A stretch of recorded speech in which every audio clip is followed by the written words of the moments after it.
Today's date is the 27th of January 2017. Someone started asking me, said, Reg, when you do your videos, because I release my videos kind of, like I'll say do 10 videos in one day or whatever, and then release them over 10 days. So I'm going to start putting the date that I do the video right away. Check out my hat. I don't even know if that lamp works. That's been there for years. Like I've never seen it on. There's a bulb in it. You ever wonder how some of these objects get in your house? Like, really? Where the hell did that thing come from? Anyway, okay. I just finished watching CBC there. They had Kathleen Wynne on there, the Premier of Ontario, Emperor of Ontario. And everybody in Ontario just loves her. I'm kidding. Please don't hit that. My left ear's ringing already. Oh, wow, you guys in Ontario work fast. Yeah. She's just like, well, we just doubled the gas tax. I'm like, how am I? Like, this woman really loves to kick people in the nuts, I swear to God. Ontario, I think, has the lowest hydro bills in the world. No, it's the other way around. Again, I'm kidding. Okay, so they got like ridiculous, like $400 or $500 a month. Some people have outrageous hydro bills in Ontario. When I was living in Ontario, this was back when Ed Harris, that's the actor. Steve Harris was premier. I think my hydro bill in my apartment was like 10, maybe on a high month it was like $11, and then I started hearing people $85, $160 a month. Here in Quebec, the house here runs probably, I would say, $75, $80 a month, which is pretty high, but it is a house. But in Ontario, man, Hydro One is just killing people. On top of that, they just doubled the tax. Now, something Donald Trump said the other day, and I'm paraphrasing here, is along the lines of, we're going to build infrastructure, but we're going to take care of the shit we have first, which he didn't say it that way, but that's pretty much what. And that's what I've been saying all along. Toronto doesn't need to build all this new stuff. What we got to stop doing as a country is flooding more people in. We don't need all these new people. There's not enough place to put them. It's straining the infrastructure. The reason why people have to work so much is because the taxes are so high. Let's say everybody's hydro bill was cut in half. Fuel taxes went down, and like 80 to 85%, I don't know what it's up to now, but last count it was like 80 to 85% of all your fuel price is tax. So it means out of every dollar, okay, you're only paying 15 cents per liter for the fuel out of the dollar. You're paying 85% tax. Oh my God. And then we wonder why everybody's, whatever. So I'd rather give a subsidy to the fuel and then people could drive around more. But if they didn't have to work so much, how many people right now, and this plays into the World War III thing, it does, because this, the petrodollar, that kind of the way the economy's structured, the way cities are structured, with the suburbia. So people live all the way over here that they have to work all the way over here, and instead of, trying to make communities easier to work in, rooftop gardens is a great idea. You just make it cheaper for people to live. But that's not what government does. They overinflate anything. They have transit that's sort of works sometimes, and then, they got mass transit, trains to nowhere, like in Ottawa. The O train, like, it really doesn't go anywhere. Like, it's starting to move out further. It's one of those like 50-year projects type of thing, right? And it's just it's like the Highway 105, which is supposed to be like 4 lanes from Ottawa to Maniwaki, which, they've been saying that since 1950 something. They started working on it in the 70s, and it's stop and go, and But why do we need to do that? It's a waste. What they're thinking is suburbia the whole length, right? Like city the whole way. Like, that's the thing about these city plans. They want to see the whole planet covered in city. It's not sustainable. Whereas if we cut off mass immigration, let the population stabilize, you won't have the housing problem. You won't, the bankers will lose money, but who cares about the bankers, right? Like, is the country really? It's because of the bankers that we have so much problems. This idea that we have to expand, which is what leads us to wars and stuff. So anyway, I'll just jump into it. The Brits have spent $1.5 million on the chasing down the Admiral Kuznov when they monitored it last October. So that's what they spent, $1.5 million. Is that money well spent or not? That one came from RT. This one, again, I'm trying to even think about how an old dog like myself is going to get around this one. AI is to take up to 50% of jobs in the future. Like, so that's 50% of the people working now will not have jobs. And at the way Davos is talking, they want this done like yesterday. And you know, this is why the universal basic income they're talking about. And I did a video on that yesterday, and it'll come out whenever it comes out. But another thing I could say about it is that, okay, it's the same thing with the taxes. We need to have more taxes because we can't afford what the government needs. We need to tax everybody their fair share. We need to tax the rich more. So they tax you at this level. It's still not enough. Oh, well, now we got to tax you more because they're not paying their fair share. Oh, we got to tax you more because we're not paying their... When do we say when? You know, like, enough's enough. We don't need it. If we have to tax people to the point of, we're trying to get blood from a stone, at that point, government's got to give. We don't need all this infrastructure. We'll live within our means. Okay, we won't have the expansion. Again, government is just like an exercise in inflation. It really is. I guess it's the simplest way you could put it. But yeah, it's just like crazy.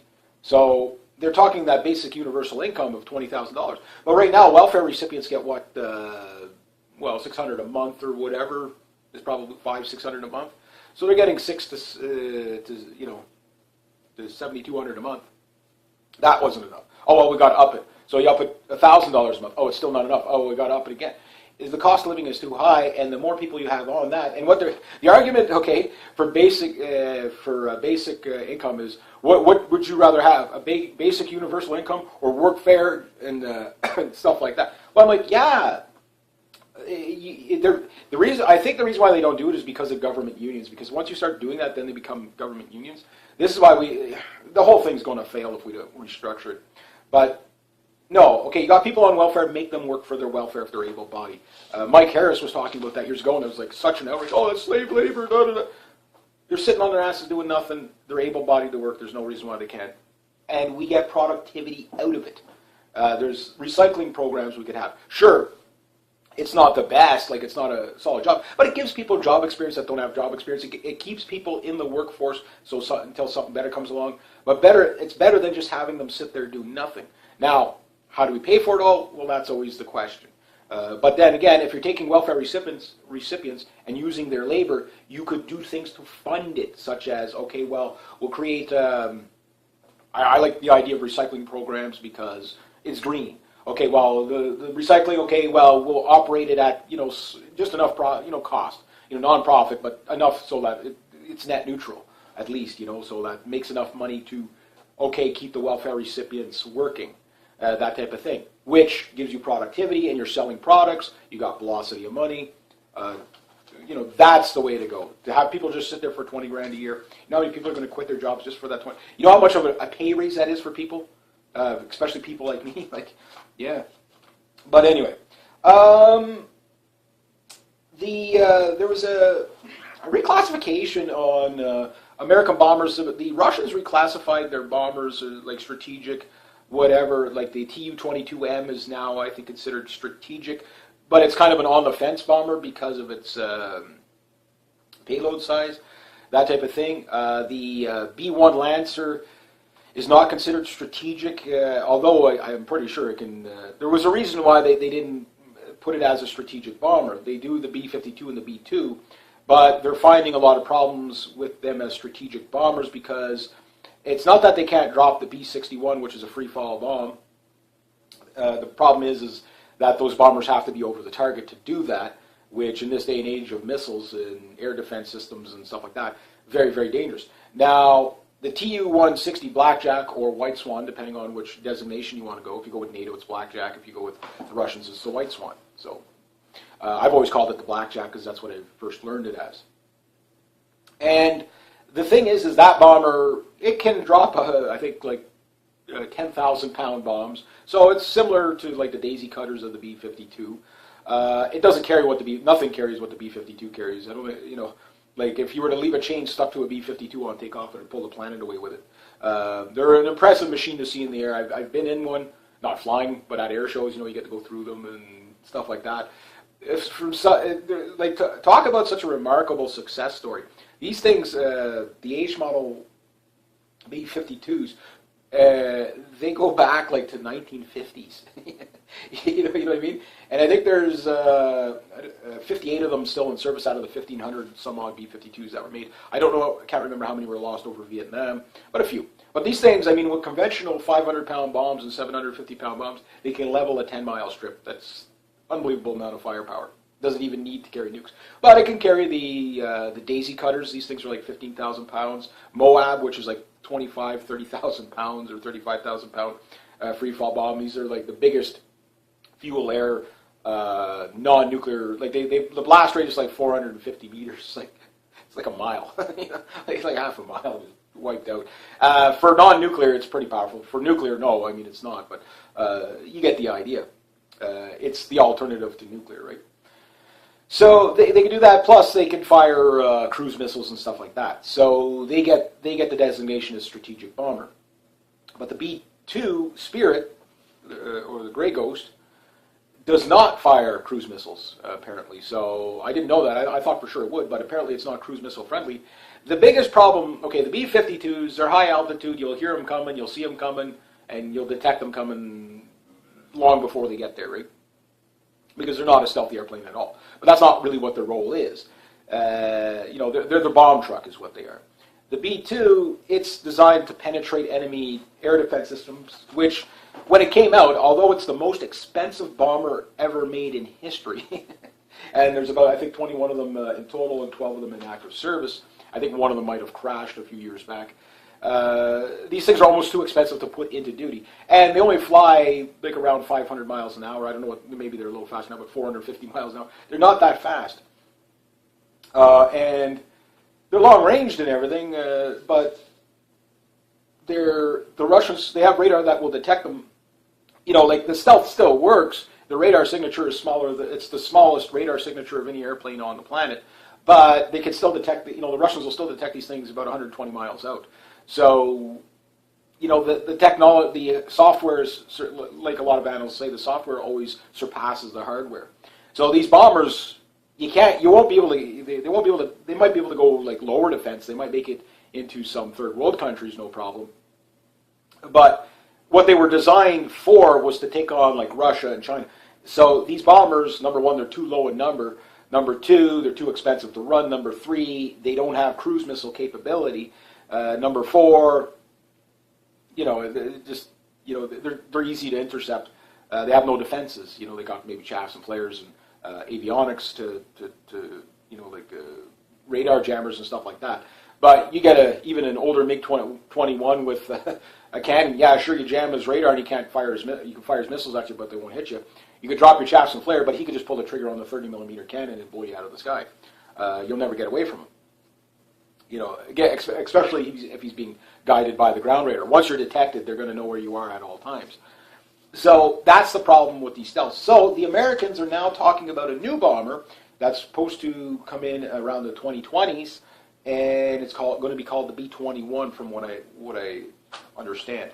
I don't know what it's going to look like. Apparently it's going to be, they're looking at the success of the Tu-160 and saying, okay, well, that thing works in combat. Again, I was listening to Joe Scalzo the other night. He made a lot of great points, and him and I are like-minded on a lot of things, but there's a lot of things that we're not like-minded on. But I think he's a good insight. And one of the things he was saying about the Russians, and again, something like I've been saying, was how the Russians are using Syria as the best live-fire training exercise that they have. They need combat experience. Well, they got it. They got it. So, I mean, that's why you're seeing all these rotations. So really, they're not breaking the budget fighting this war. In fact, the longer this war goes on, the more training the Russians are going to get. They find out what works. They find out what doesn't work. That type of thing. It was much like Germany and Spain just before World War II. That's why the German pilots were so good at the beginning. They were good all the way through, but at the very end, they were, basically Messerschmitts were smashing into B-17s because the pilots only had like 2.5 hours of flight training. It was ridiculous as some of the flight training these guys had. It was that next to nothing. How they even got the airplanes in the air, who knows? What was the saying? A chimp could fly a Spitfire, but you had to be a real pilot to fly an ME-109 because it would stall out on you. It was a very tricky airplane, twitchy airplane to fly, depending on the variant, especially the early variants. So that type of thing. So when they were starting to run out of other pilots, they just resorted to desperation, save the right guy, just smash your airplane, we're going to lose, take as many of the bastards with you, that type of thing. And then you had like aces like Eric Hartman with like 375 kills, and Gunther Rall with like 175 kills and stuff like that. And Gunther Rall explained it. He said the reason why the Germans had so many high kills on their aircraft was because they fought the entire war, where a lot of U.S. pilots like Richard Bonk with his P-38 Lightning, I think, had 42 kills. Buzz Burling, the Canadian pilot, had 28, 29 kills, or 31 kills, I can't remember the exact. That was the highest-scoring Canadian ace. Johnny Johnson, I can't remember what he had. He was one of the highest-scoring Brit pilots, and he was in charge of the Canadian wing.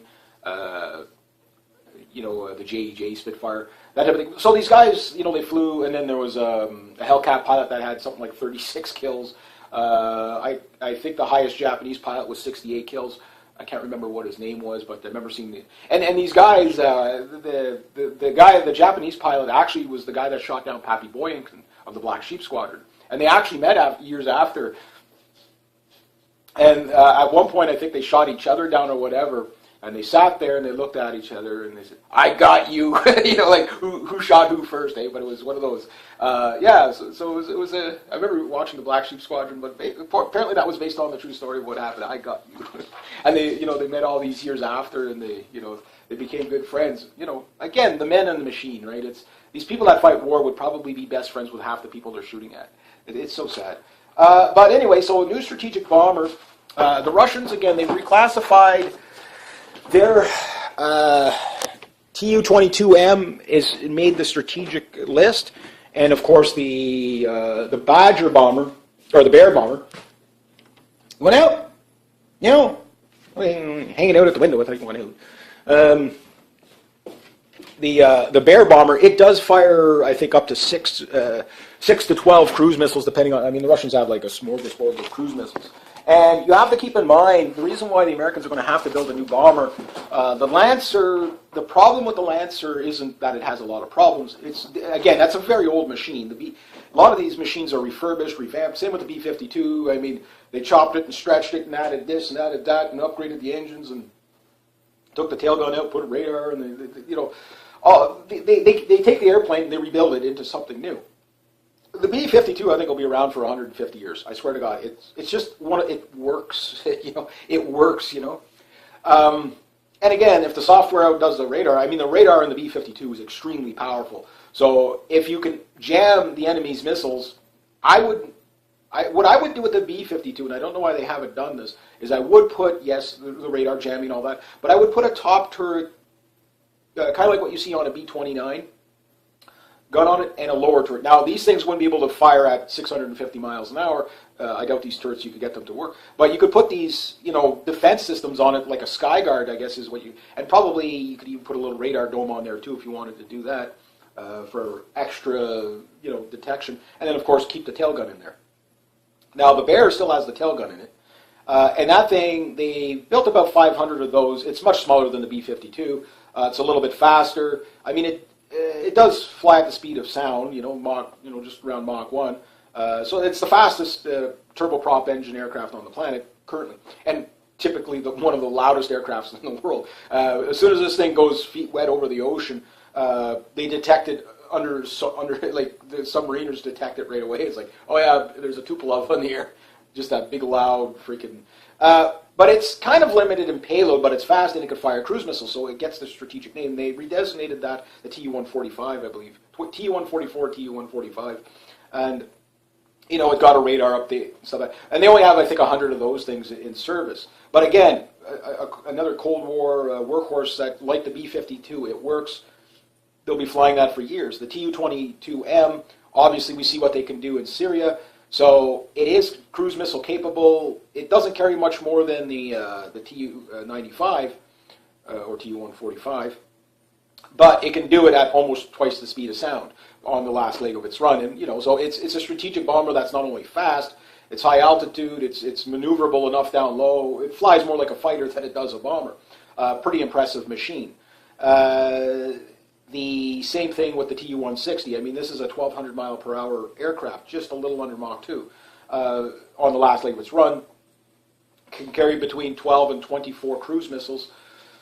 you know, it has the rotary bomb bays and stuff like that. So it's a little more advanced than the Tu-22Ms, but they've redesignated. So the Americans are looking at their B-1 Lancers and like, okay, well, if we're going to go toe-to-toe with the Russians, okay, the B-1 Lancer, it still cranks out over 800. Again, a very impressive airplane if you ever get to see one of these things, especially the newer versions of them flying. Last time I saw one at an air show, I mean, it's when it comes in like this, you barely hear it. It's just...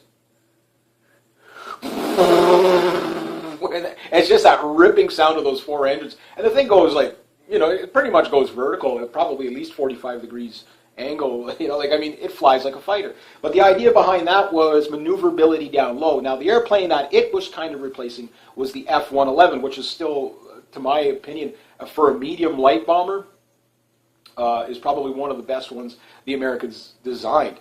For a light bomber, the best one they ever designed, I think, was the A-6 Intruder. Or Prowler, that was the upgraded version. I don't know why they don't double down on those aircraft. They worked, you know. They're a little bit old. Build a newer version of them, you know. Like they worked. Just double back on those designs because you had stuff that worked. But stealth is the new rage, right? So stealth is an advantage. So how do you make the problem again with the B-1 Lancer? It's not quite as fast as the other ones, and it doesn't have the payload. It's the B-1 Lancer and the Tu-22M, I think, are the very comparable airplanes. But the same problem with the B-1 Lancer, it's not it doesn't fire cruise missiles the same way. That's what they're saying, that they need to update that. But if they're going to go through the problems of updating the Lancer, it's not as stealthy as the B-2. And it's not as fast as the Tu-160 or whatever. So they're like, okay, well, what we'll do is we'll build a better version of that, and that's going to be probably what the reconfiguration of the B-21 is going to be, from what I understand. But it's going to be more stealthy incorporated. And I've seen some stuff on it, so I know there's a lot on there, but it's, you know, this is what's going on, so we'll have to keep an eye on that. But if they do like what they did with the F-35, this thing's never going to get off the ground. I like what Joe Skousen said, that he goes, the Chinese...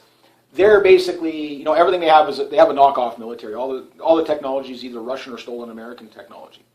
Now, he says the thing about the Chinese is that most of their stuff isn't probably going to hold up. And I probably think that's true. But the thing is, it'll probably hold up. Where I disagree with him is I think he underestimates the Chinese tactics. You know, is the J-20 stealth Chinese fighter as good as the F-22? Probably not in a lot of ways. But I think the Chinese tactics is an island hopping war. It'll be a cruise missile fest. They'll take out whatever, and we're going to get to China in a minute, but, you know, their J-10 is basically a knockoff Su-27. It would be good enough. And again, the Chinese, watch how they train. They're really not subpar training at all. They got numbers, they do have tactics, and they do got training. And they do have pretty good equipment. And even if it's a little bit under what the Americans have, it's the numbers. It's the numbers that are the problem. You know, these APCs that again, these APCs, if they play their tactics right, they'll be able to, I don't know if they won't be able to invade, but they'll be able to hold down the islands, that type of thing. The Russians, on the other hand, Joe Skousen and I are pretty much in agreement with this. A lot of the news, even though it's in lower numbers, a lot of their new stuff is as good as or better than the NATO and US stuff in a lot of ways. You know, like their new tanks, their new, look at how many hits their T-90s have taken by TOW missiles. The first one finally got destroyed. Out of what? 10, 12 hits of tanks already. And there was a Leopard that was actually destroyed by the Turks. I forget who was driving it, but it was a Turkish Leopard. And it got taken out by a TOW missile. All tanks burned. Look at the amount of Abrams that have been destroyed by the freaking Houthis. It's unbelievable. Now, mind you, the Saudi tankers are probably nowhere as good as the U.S. tankers. But when hit by either a Hornet missile, RPG-31, 29, that type of thing, or U.S.-made TOW missiles, you can see that all these tanks, they could be slated for the scrap heap in the future if they can't get a way to defeat these tandem warheads and what like the Indians have, a triple warhead anti-tank weapons. So with the new T-14 coming out, that thing can be remotely guided. I mean, basically it's like a land roving drone. So it'd be a robot war when you think about it. So think of all the things if you use that thing just as a drone or back up a drone with it. Then your next phase is how do you hack the drones, right? Which I wouldn't care if the war was, but it'd be a pointless war though if you're killing machines for, the idea is to kill the enemy, right? So, but anyway, so those are the things going on there. We'll have to wait and see what happens. The Chinese are working on the H10. I don't know when that thing will ever come around, but it's going to be basically kind of like a knockoff of the B2.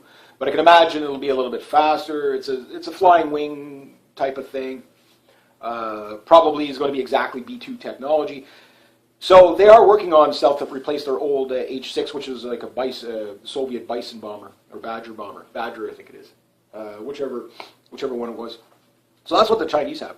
So again, from a defensive point of war, the Chinese, yeah, they do have bombers that can do damage, but they're not, they're subpar. But again, it depends on the tactics,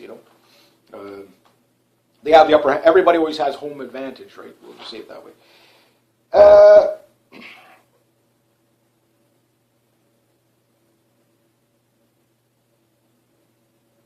Yeah, so it's called the New START Treaty List. This is something that remember when George Bush and George Bush Sr. and Gorbachev got together and they decided to have, a de-escalation of nuclear arms. You even had Xi Jinping out there, the Prime Minister of China, out there talking about how, nukes shouldn't exist on the planet. Well, I'd like to see them lead by example. Say, okay, we'll get rid of our nukes if you get rid of your nukes. I'd love to just see one country at least do that. Because, the weapons are powerful enough. You really don't need nukes. Like, again, a day, okay, so you have to drop a day. You can only drop 2 daisy cutters at a time instead of 4, nukes at a time. Whatever. Okay, fair enough. But you get the idea. It'd be nice to see those things going. So, yeah, this new agreement is to basically limit now to, instead of 1,600 vehicles on each side of delivery for nuclear payload, air, land, or sea, it's now they want to bring it down to 1,550. So a reduction of 50. Still too many. You get down to 15, maybe the planet will survive, but who knows. So that's going on. Have to see where that ends up. Under Trump, maybe it'll get somewhere, maybe not. I don't know enough about it. It's called the New START Treaty List agreements. So we'll have to go see that. And it's going to be Northrop. That's Northrop to make the B-21 new bomber. Trump's bill to get out of the United Nations is H.R. 197, and basically the UN gets like $11 billion over 3 years is what they got in the last whatever, and so the UN needs the states more than the other way around. But if the United States can get out of the UN, I think that will set precedents around the world. Yes, there is the leftist divide and stuff like that, but I think that's going to go away as Trump stabilizes certain things. However, the big elephant in the room is the fact that Trump really is signaling that he's getting ready for an economic collapse and he's going to guide us through it. That's going to be painful globally. The states might recover from it, but the world won't. So what Dave from the X22 report is saying is, and it makes sense too, is that he knows the bankers are going to drop the economy on his watch to blame him. So he's basically going to do a judo move on him and say, okay, well, let's hit the reset button. We're going to trigger it. And this is what I think all these renegotiating of NAFTA and all that stuff is right now, is to send all investment resources back to the United States. So when everything collapses, they've already got everything ready to go to restart the economy. They've already deregulated. Look at what happened in the 1933 stock market crash, 1929 and 1933. Everything they deregulated everything, and everything recovered about 18 months later, so a year and a half later. So a year and a half of pain, so we don't have to, and insolvency, so we don't have to, the next 10 generations don't have to be saddled with that debt. I think I'd rather take the cost now, but you got to prepare for that if that's what they're doing. I don't know if that's exactly what they're doing, but we know the bankers don't want Trump there, or maybe Trump is just, okay, well, we got to trigger a collapse. Who's brave enough to do it? This guy's a nut. He'll do it. And I don't think Trump's a nut. I think he's a very calculated man. To take out the GOP and the Democrat Party and the media, and George Soros money and the banking systems and win, again. And again, the media spin is still unbelievable. But I think that media spin is going to start to go away. Again, yes, I said there's going to be a civil war in some sort of form, and you're kind of seeing it. Yes, the people out there in the streets are really passionate, and we can't rest on our laurels. We have to really fight the system. That what we have to do, well, I can't do it because I'm a Canadian, but the people that are, we have to support Trump in getting the job done.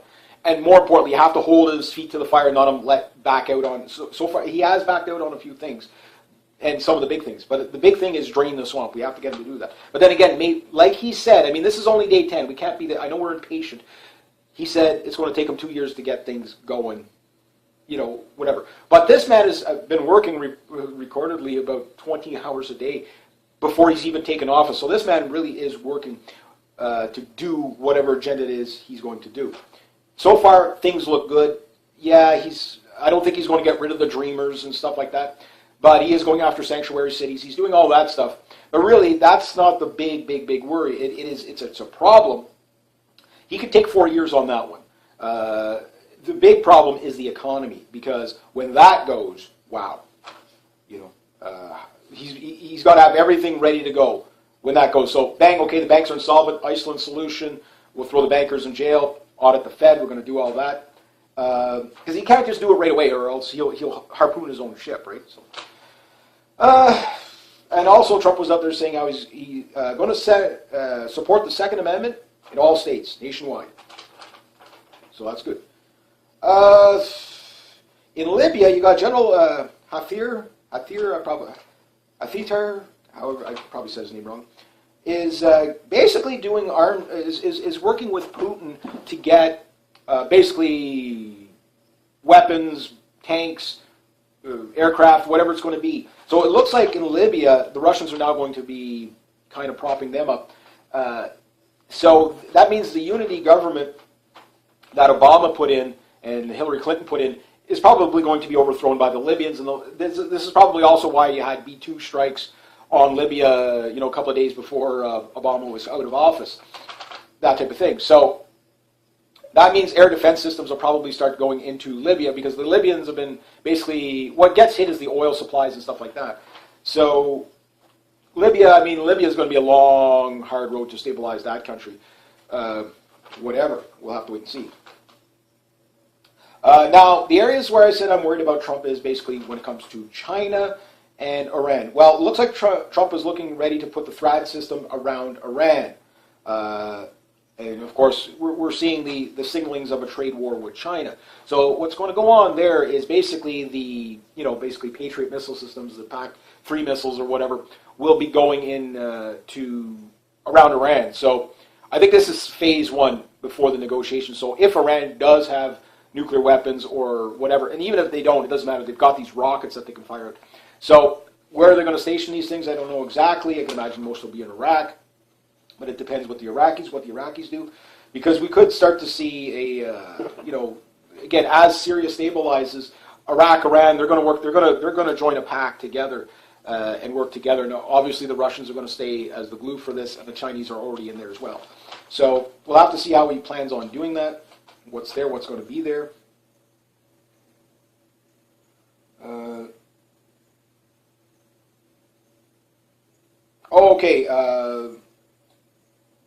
This comes from a North Korean defector, Tae Young Ho.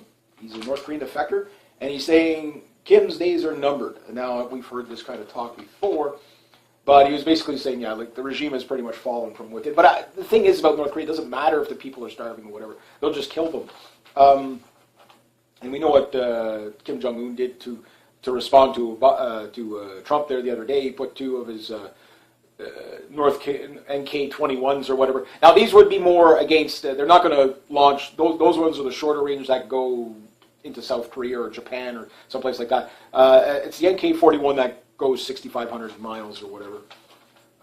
That can, at least reach, like, say, Hawaii or something like that, and maybe the California. But yeah, he just did that, it's a pissing contest, right?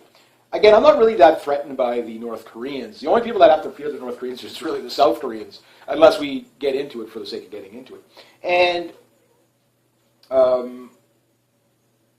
China is basically, I still think, at the end of the day, they are still in control of North Korea, even if Kim Jong-un is not 100% stable. I'm pretty sure they give the order. not the other way around. Okay. Mexico is talking about leaving NAFTA, so that means the only ones in NAFTA will be Canada. You know, it's a bad deal for all. Here's what I mean. It's a bad deal for Canada. To me, the loss of Canadian sovereignty was really signified by the death of the Avro Aero program. Yes, that was canceled in 61, I think. Started in 59 or 61, 64, somewhere when they canceled the program. And that set us on the path of, we'll just buy everything from everybody else, mainly military equipment from the States, and we'll just use their stuff. And we basically scrapped our own programs. And then NAFTA came along, and basically insourcing and outsourcing. I mean, we sent all our, jobs to India, China, and Mexico, right? And then, it's the same with like the auto workers union. We don't make a Canadian car. The problem is we have Justin Trudeau, who's a globalist. Harper was a globalist. All the conservatives coming up seem to be globalists. So we don't have a nationalist party in Canada. We really do need one. And for those who, the nationalists are Nazis. No. Canada first. When Trump starts playing hardball, he's going to eventually start, it's going to have strange effects on it. We're going to get wins and losses with Trump's renegotiation of NAFTA. But in the negotiations, we have to deal for ourselves, and with Trudeau at the table, he'll sign anything. And that will be a great loss to us. No, we have bargaining chips. The United States, they buy 40% of our oil. Now, maybe that, and the thing with Trump is talking about, he's talking about energy independence as well. So that could hurt us big time. Meaning, we might have to look outside the United States for our pipe fittings and stuff like that. Like right now, the Americans aren't set up for that. They're buying people around the world buy mining equipment from Canada because we're like one of the number ones at it. That's where we really excel when it comes to that kind of stuff. But if they're going to turn it into a domestic economy, which is what Canada needs to do as well, we need to start thinking inside the box, not outside the box.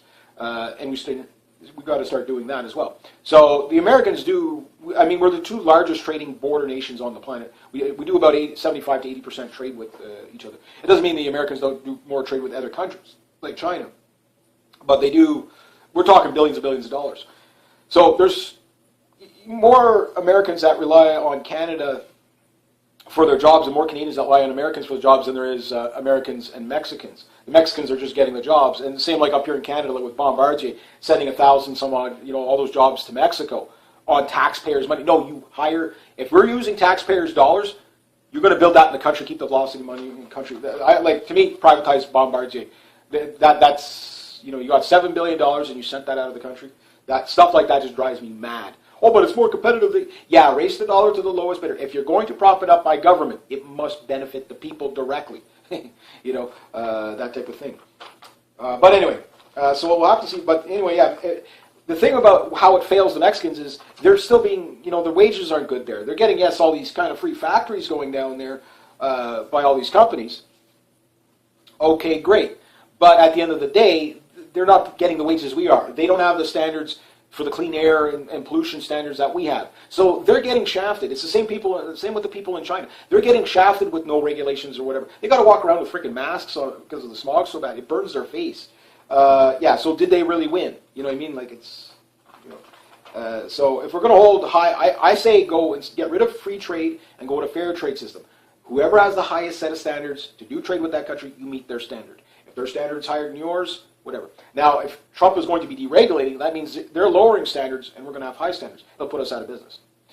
So we're going to have to either, we're going to see tariffs come back. Yeah, globalization was a bad idea from the beginning. The concept, just, free market enterprise everywhere. But because it's all linked into government, that's where the problem lies, is that if it fails, everybody else fails. And when your country's only making money on imports and exports, that's your problem. You need a strong domestic economy. What Trump is proposing, that's what I propose up here. We'll let the small businesses just, we'll make the stuff here. If we can't afford your stuff, whatever. And then once you have a strong economy from within and your currency starts going up, then you can buy everything, again. And the potential Canada has, if we could ever get a leader that would look at the economy without globalist glasses on it, they'd understand that, yes, what Trump is suggesting, one at a time, trade deals one at a time. That's the way to do it. Harper kind of did that, but he done it under the G7, the G20, and NAFTA. So you're doing individual trade deals, which Harper has more trade deals under his belt than probably any politician in history. We went from something like 5 trade deals around the world in 10 years, over like 30 or 40 years to like 45, which is good. But how many jobs did we give away? Like that type of thing. And Trudeau's the same thing. I mean, he's giving all the jobs to China, and he's, in Philippines and stuff. Like, nothing against those people. But that said, work on the people here first, So we'll have to see what happens. Mexico is going to pay for the wall. How they're going to pay for it, I don't know how they're going to pay for it, but they're going to pay for that wall.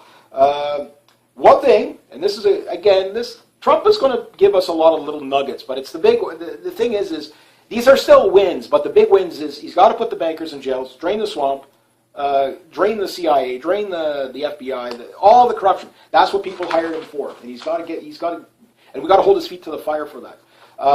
And the one good thing about Trump is he is an active online president. He's got a direct link to his people. So kill him with kindness, stroke the ego a bit, but say, Mr. President, we really did hire you. If he hears this enough time and he knows that he's got enough people on his side to say, okay, you know what, you need to go after this group. You need to go after this. This is what they did. Just because you're fixing things now, these people still did criminality before. Fix it. Put them in jail. I don't care what your timeline, but if you want to see a second term, you got to fix things now. That type of thing.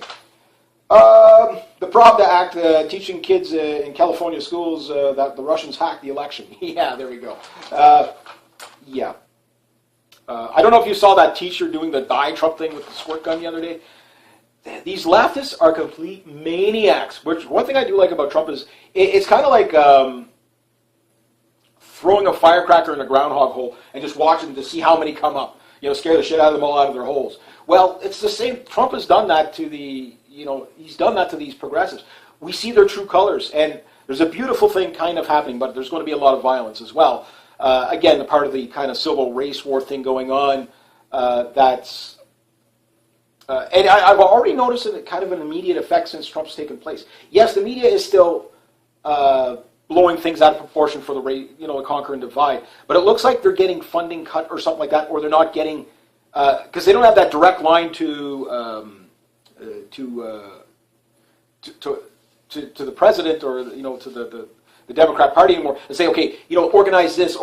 So you got these big community organizations. The Women's March seems to be, to me, yes, they're promoting it as all these patriotic heroes out there, but people are seeing the degeneracy of it. And there's tons of women. And this is the canary in the coal mine. When women actually take a political stance, vocally, and I'm not talking the social justice warrior progressive left, but like women that are on the opposite side to that, when you start to see that in fair amount of numbers, that is a sign that there's probably 1,000 times that amount of women not saying that they're too scared to say that. So, again, paving the dangerous road for others to safely walk down, this is why we got to keep on that. But I think it just exposes itself for what it is. And people are starting to reject it. So that's going to build more, this is going to go against the mainstream media and build more for the president. But it also opens up the door, and this is something, and the Canadian Prepper talked on this, he goes, right now, because Donald Trump got in, liberals are out there buying guns. This is a good thing. Why? Because it's usually the liberals that want to ban the guns. So now it's, okay, well, you don't trust the president, and you're worried about martial law, and you're worried about this, and 1984, Orwell's 1984 is selling, like 3 weeks in a row, is the top-selling book right now. And it's like, at that point, you welcome them. You can sit there and say, I told you so, I told you so, I told you so. But no, so now do you see what we're talking about? Now do you see why we prep? Now do you see why? Because we don't trust the government either. We see that, if they want to take our rights violently, we need a defense mechanism. And that's the nature of the Second Amendment. They're now learning that it wasn't about deer hunting or whatever. It was about, the Founding Fathers understood, all governments turn tyrannical. I mean, think about this. They were possibly doing this against themselves, saying, okay, well, the right to bear arms, so that, a tyrannical government. That's against their own interest. That's against their own interest. Now, Trump's out there saying, yeah, no, I'm going to support the Second Amendment, don't worry about it. Again, what he says and what he does. Well, we can only judge the man on what he does, but if you can keep up to him. I mean, it's not even I think it's, okay, well, it's Friday, so it's 6 days in. And I mean, he's done more in 6 days than Obama did in 10 years. Almost 10 years or 8 years or whatever. Unbelievable. So that's the thing that's going on, Obama did a strange thing. He did all these appointees at the last moment. And Trump is basically, no, we're not hiring that. He's done a hiring freeze on the government, which is a good idea. We need to do that here in Canada. Well, every government has to do it. We can't expand the governments anywhere anymore. It's done, you know. Mind you, that's all, you know, Trudeau's like new committees, a new committee, a new committee, a new bank, a new Chinese investment bank, all that stuff. So the thing is that he is going to expand the military, but basically government workers, not unless it's authorized. So that's the way to do it. So that is going to be kind of I don't know how he's going to do his austerity to keep his promises, though. That's the thing. That's what everybody's like. How's he going to pay for all this stuff he wants to do? But I think we've got to give him a little bit. We're underestimating him. He can't just do all this spending. No, he's going to fix things, spend things. He's going to do austerity. It's just I want to know what austerity he's going to do. That type of thing. Now, I'll leave this one. Okay. Obama did a last-minute $221 million to the Palestinians on the last day. Oh yeah, and out of the UN is HR 193. Is that what I wrote? I got 193 and 197. So it's either Bill HR 193 or HR 197, or maybe it's both, for Trump to get out of the United Nations. Oh, and the women's draft is on the table again. I don't know. We'll have to follow up on that one. So yeah, your daughters. So again, Trump. There's going to be wins and losses. And Trump being for the torture. I'm not really. Again, that's his authoritarian side. Yeah, kind of Stalinish meets Mussolini. Yeah, okay. Yeah, we will say that. It looks like there's I forget where I got this information. The F-35 has over 200, somewhere around 240 defects in it. And that brings me up to the last part, probably the most important part of the video. Okay, I've always said, okay, yes. And some people are like, Rich, you were saying through the entire election you have to vote Trump or we're going to go to war because Hillary Clinton. Yes, that was true. Okay, there's three things going on here. The Democrats wanted a war with Russia. So Hillary Clinton kind of jumped the gun trying to get a war started with Russia, signaling on that. The GOP wants a war with Iran, which right now we got them, and China. So this is where again, Trump, depending on what he does, if we go to war with Iran, then we're doing exactly what the Israelis want. That worries me. So Iran is a problem that I have because, again, there's no reason for us to attack the Iranians if they don't attack anybody else. Now, the Chinese, this is where I think the biggest problem is going to lie, because the Chinese can shoot back. The Iranians can shoot back in the region, but the Chinese can really shoot back. Now, Joe Skousen, I think, kind of underestimates the Chinese military to a great deal. Yes, I agree. The equipment is probably not as good as, but it's advancing. And they sold enough technology from the U.S. to be as good as. But where the problem lies is with Rex Tillerson out there talking about the blockade. This could be a bluff. Now, according to Joe Skousen, what he was saying is this would be a brilliant move on Trump's behalf. Is basically they're going to put warships to block the islands in the South China Sea from China. Now, China's response is, you do that, we'll blow you out of the water. So the blockade basically goes like this. You put the warships to block China from going to these to these islands. And you do nothing, but if China shoots first, you shoot back. So in other words, it's provoking China to shoot first.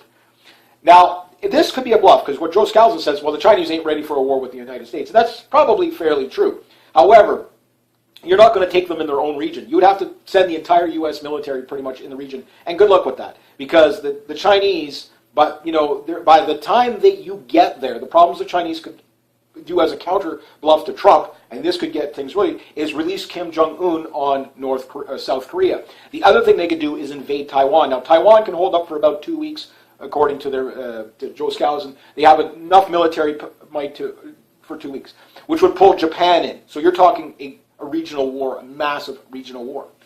And all the, I don't know where the Philippines will go, but the Philippines looks like they've switched to the Chinese side. I don't think the U.S. will ever get the Philippines back. Trump will have to do one hell of a wheel and deal to do that. But Taiwan could be a problem if China, were to invade Taiwan. But I don't think they would waste their resources on Taiwan if the U.S. was coming for them. But they could get North Korea and South Korea to fight and then tie up U.S. resources in South Korea. They could do that, spread them thin. And then at that point, the Chinese can fight a more defensive move. Like I said, they're gearing up for an island hopping war. That is one of the most difficult things. You'll never get their cruise missiles, okay, even if the U.S. warships, the Aegis class, Oliver class warships could intercept every missile thrown at it by the Chinese. Okay, they could jam each missile and they could throw it. There's still artillery and airstrikes. There's still, and of course, the thing is, it's the number of missiles. If they fire 100 missiles at a warship at once, there is no more warship. And every warship you lose from the United States, you're going to lose a crew of anywhere from a couple of hundred to a couple of thousand guys. It takes years to get a good Navy. It takes a long time to train a good Navy.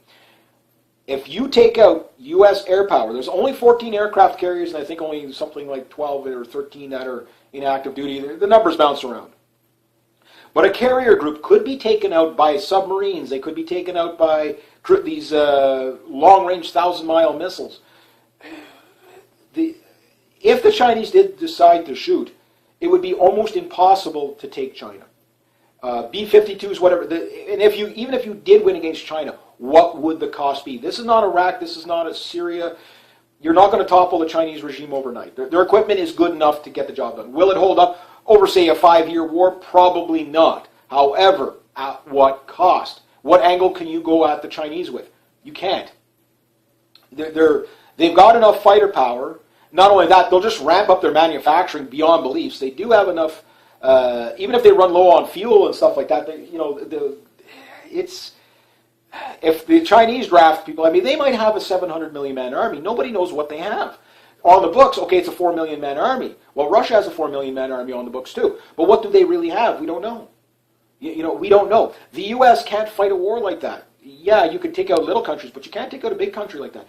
It has enough of a navy to be powerful in that region.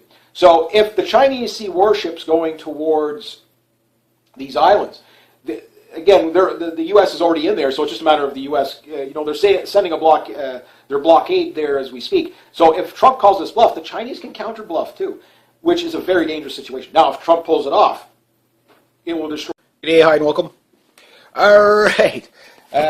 Today's date is the 27th of January 2017. Someone started asking me, said, Reg, when you do your videos, because I release my videos kind of, like I'll say do 10 videos in one day or whatever, and then release them over 10 days. So I'm going to start putting the date that I do the video right away. Check out my hat. I don't even know if that lamp works. That's been there for years. I've never seen it on. There's a bulb in it. You ever wonder how some of these objects get in your house? Like, really? Where the hell did that thing come from? Anyway, okay. I just finished watching CBC there. They had Kathleen Wynne on there, the Premier of Ontario, Emperor of Ontario. And everybody in Ontario just loves her. I'm kidding. Please don't hit that. My left ear's ringing already. Oh, wow, you guys in Ontario work fast. Yeah. She's just like, well, we just doubled the gas tax. I'm like, how much? Like, this woman really loves to kick people in the nuts, I swear to God. Ontario, I think, has the lowest hydro bills in the world. No, it's the other way around. Again, I'm kidding. Okay, so they got like ridiculous, like $400 or $500 a month. Some people have outrageous hydro bills in Ontario. When I was living in Ontario, this was back when Ed Harris, that's the actor. Steve Harris was premier. I think my hydro bill in my apartment was like 10, maybe on a high month it was like $11, and then I started hearing people $85, $160 a month. Here in Quebec, the house here runs probably, I would say, $75, $80 a month, which is pretty high, but it is a house. But in Ontario, man, Hydro One is just killing people. On top of that, they just doubled the tax. Now, something Donald Trump said the other day, and I'm paraphrasing here, is along the lines of, we're going to build infrastructure, but we're going to take care of the shit we have first, which he didn't say it that way, but yeah, that's pretty much what. And that's what I've been saying all along. Toronto doesn't need to build all this new stuff. What we got to stop doing as a country is flooding more people in. We don't need all these new people. There's not enough place to put them. It's straining the infrastructure. The reason why people have to work so much is because the taxes are so high. Let's say everybody's hydro bill was cut in half. Fuel taxes went down, and like 80 to 85%. I don't know what it's up to now, but last count it was like 80 to 85% of all your fuel price is tax. So it means out of every dollar, okay, you're only paying 15 cents per liter for the fuel out of the dollar. You're paying 85% tax. Oh my God! And then we wonder why everybody's, whatever. So I'd rather give a subsidy to the fuel, and then people could drive around more. But if they didn't have to work so much, I mean, how many people right now? And this plays into the World War III thing. It does, because this, the petrodollar, that kind of the way the economy's structured, the way cities are structured, with the suburbia. So people live all the way over here that they have to work all the way over here, and instead of trying to make communities easier to work in, rooftop gardens is a great idea.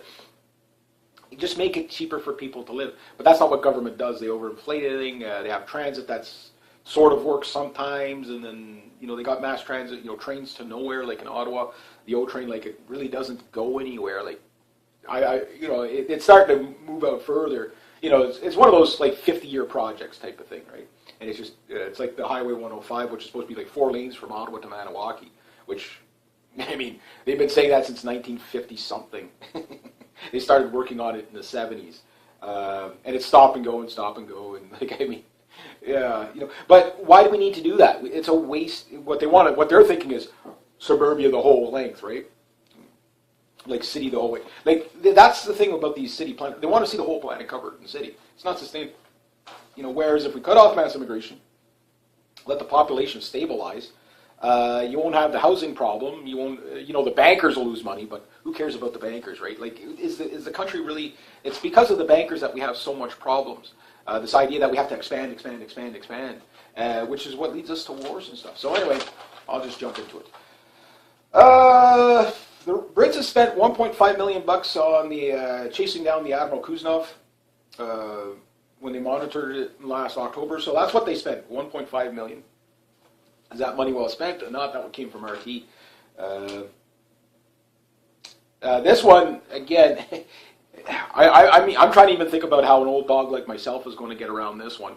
AI is to take up to 50% of jobs in the future.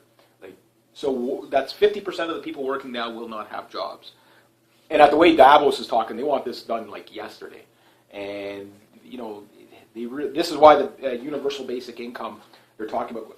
And I did a video on that yesterday, and it'll come out whenever it comes out. But another thing I could say about it is that, okay, it's the same thing with the taxes. We need to have more taxes because we can't afford what the government needs. We need to tax everybody their fair share. We need to tax the rich more. So they tax you at this level. It's still not enough. Oh, well, now we got to tax you more because they're not paying their fair share. Oh, we got to tax you more because they're not paying their... When do we say when? Like, enough's enough. We don't need it. If we have to tax people to the point of, we're trying to get blood from a stone, at that point, government's got to give. We don't need all this infrastructure. We'll live within our means. Okay, we won't have the expansion. Again, government is just like an exercise in inflation. It really is. I guess it's the simplest way you could put it. But yeah, it's just like crazy. So they're talking that basic universal income of $20,000. But right now, welfare recipients get what? $600 a month or whatever. It's probably $500-600 a month. So they're getting $600 to $7,200 a month. That wasn't enough. Oh well, we got to up it. So you up it $1,000 a month. Oh, it's still not enough. Oh, we got to up it again. Is the cost of living is too high, and the more people you have on that, and the argument, okay, for basic income is what would you rather have, a basic universal income or workfare and stuff like that? Well, I'm like, yeah. The reason why they don't do it is because of government unions. Because once you start doing that, then they become government unions. This is why the whole thing's going to fail if we don't restructure it. But no, okay, you got people on welfare, make them work for their welfare if they're able-bodied. Mike Harris was talking about that years ago, and it was like such an outrage. Oh, it's slave labor, da da da. They're sitting on their asses doing nothing. They're able-bodied to work. There's no reason why they can't. And we get productivity out of it. There's recycling programs we could have. Sure, it's not the best, like it's not a solid job, but it gives people job experience that don't have job experience. It keeps people in the workforce until something better comes along. But it's better than just having them sit there and do nothing. Now, how do we pay for it all? Well, that's always the question. But then again, if you're taking welfare recipients and using their labor, you could do things to fund it, such as, okay, well, we'll create, I like the idea of recycling programs because it's green. Okay, well, the recycling, okay, well, we'll operate it at, just enough, cost.